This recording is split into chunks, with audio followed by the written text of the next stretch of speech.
ꯍꯧꯖꯤꯛ ꯂꯩꯖꯔꯤꯕ ꯃꯐꯝ ꯑꯁꯤ ꯏꯝꯐꯥꯜ ꯋꯦꯁꯀꯤ ꯃꯅꯨꯡ ꯆꯟꯅ ꯂꯩꯕ ꯑꯩꯈꯣꯏꯒꯤ ꯀꯥꯡꯆꯞ ꯆꯤꯡꯈꯣꯡꯗ ꯑꯩꯈꯣꯏꯒꯤ ꯁꯣꯁꯤꯌꯦꯜ ꯗꯤꯕꯦꯂꯞꯃꯦꯟ ꯑꯦꯁꯣꯁꯤꯌꯦꯁꯟ ꯀꯥꯡꯆꯨꯞꯅ ꯁꯤꯜꯂꯒ ꯑꯩꯈꯣꯏꯒꯤ ꯄꯟꯆꯥꯌꯠ ꯘꯔ ꯀꯥꯡꯆꯨꯞ ꯈꯔꯪꯗ ꯍꯥꯡꯂꯤꯕ ꯔꯤꯂꯤꯐ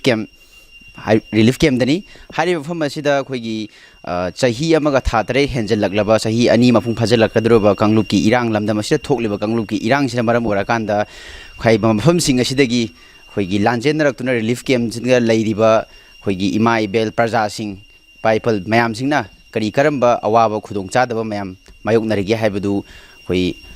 ꯏꯂꯤꯠ ꯇꯤꯚꯤ ꯌꯦꯡꯕꯤꯔꯤꯕ ꯑꯩꯈꯣꯏ ꯄꯨꯝꯅꯃꯛꯅ ꯌꯦꯡ ꯇꯥꯃꯤꯟꯅꯁꯤ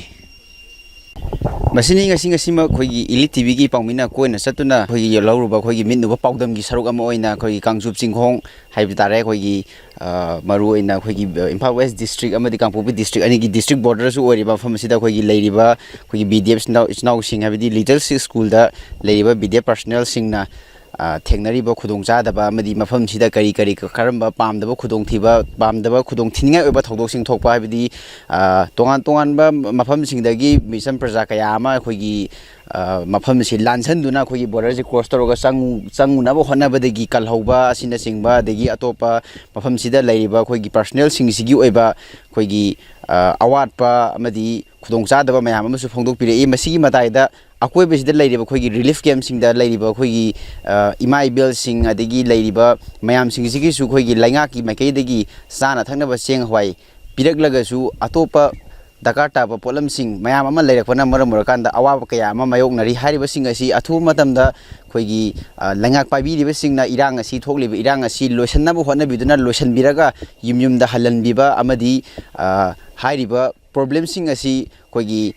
ꯂꯩꯉꯥꯛ ꯄꯥꯏꯔꯤꯕꯁꯤꯡꯅ ꯅꯥꯊꯩꯗꯨꯅ ꯂꯩꯔꯒ ꯑꯩꯈꯣꯏꯒꯤ ꯑꯇꯣꯞꯄ ꯍꯤꯔꯝꯁꯤꯡꯗ ꯑꯣꯟꯁꯤꯜꯂꯒ ꯑꯩꯈꯣꯏꯒꯤ ꯇꯧꯔꯒ ꯊꯕꯛ ꯃꯌꯥꯝ ꯑꯃ ꯇꯧꯒꯗꯕ ꯃꯌꯥꯝ ꯑꯃ ꯇꯧꯗꯅ ꯑꯇꯣꯞꯄ ꯃꯌꯥꯝ ꯑꯃ ꯇꯧꯔꯒ ꯂꯩꯕꯁꯦ ꯃꯁꯤꯒꯤ ꯇꯣꯛꯊꯣꯛꯄꯤꯔꯒ ꯍꯧꯖꯤꯛ ꯑꯩꯈꯣꯏꯒꯤ ꯕꯔꯅꯤꯡ ꯏꯁꯨ ꯑꯃ ꯑꯣꯏꯔꯤꯕ ꯑꯩꯈꯣꯏꯒꯤ ꯂꯩꯕꯥꯛꯀꯤ ꯏꯔꯥꯡ ꯑꯁꯤ ꯍꯥꯟꯅ ꯂꯣꯏꯁꯤꯟꯕꯤꯅꯕ ꯍꯣꯠꯅꯕꯤꯌꯨ ꯍꯥꯏꯕ ꯃꯥꯏꯀꯩ ꯋꯥꯐꯝꯗꯨꯅꯤ ꯊꯝꯕꯤꯔꯛꯂꯤꯕꯁꯤꯡ ꯑꯁꯤ ꯍꯤꯔꯝꯁꯤꯒꯤ ꯃꯇꯥꯡꯗ ꯚꯤꯗꯤꯑꯣ ꯖꯔꯅꯦꯂꯤꯁ 79ꯒ ꯂꯣꯏꯅꯅ ꯄꯥꯎꯗꯝꯖꯔꯤꯕ Biswajit ꯑꯦꯅꯥꯝ elite TV news कांगचू लोइना अखोइगी Manipur सरकारना ऑर्डर थोखिबा 3,000 हापकनी हाइबगी अदुजो जेदी कनो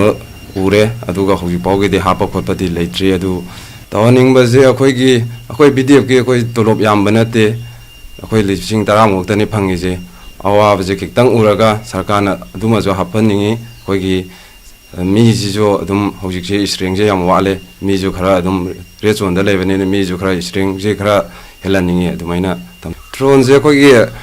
सरकारना जमरगा खिले खोले ये जमरजिना कयाम मीटर क्याबो कोलेबिनो खोलेबिनो इदि अदुमदि जबजाब खंग्रे अदुगा ड्रोनजे अदुम अयाम्बा अदुम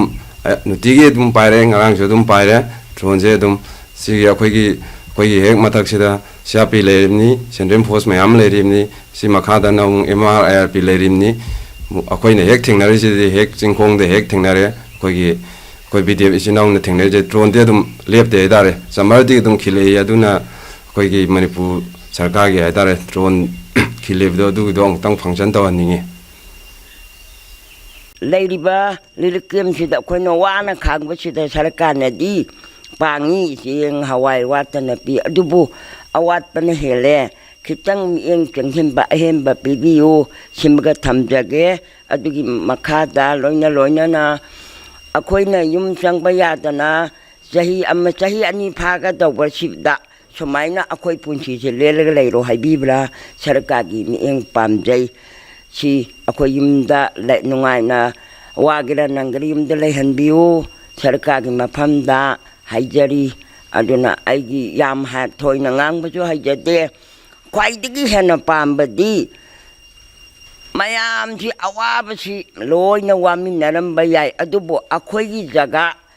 कांगजू फयेंग पंचायत खरा छे सिना लेचोल ओइबनेना हेना वाब्रा हाइना इमागी वाखना खंजै लालसु ngapiyo सोइहिबा कया लेरसु ngapiगनि होमेन खरा हेना अवाबसी उबियो हाइबसी इमाइ मफमदै थमजरी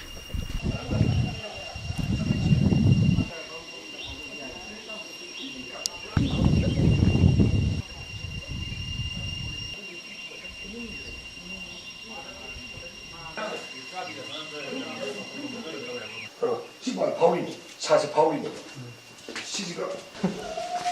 아니 이거는 이거 아 통을 가지고 16제 macet apa amani 한 하나만 남이 một bánh về đó mà cái này mưa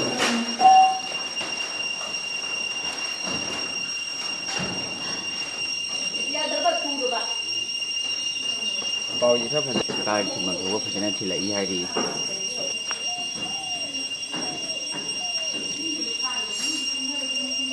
đây cái bên này mà kay hapan awat pa do do cha sing na hapiro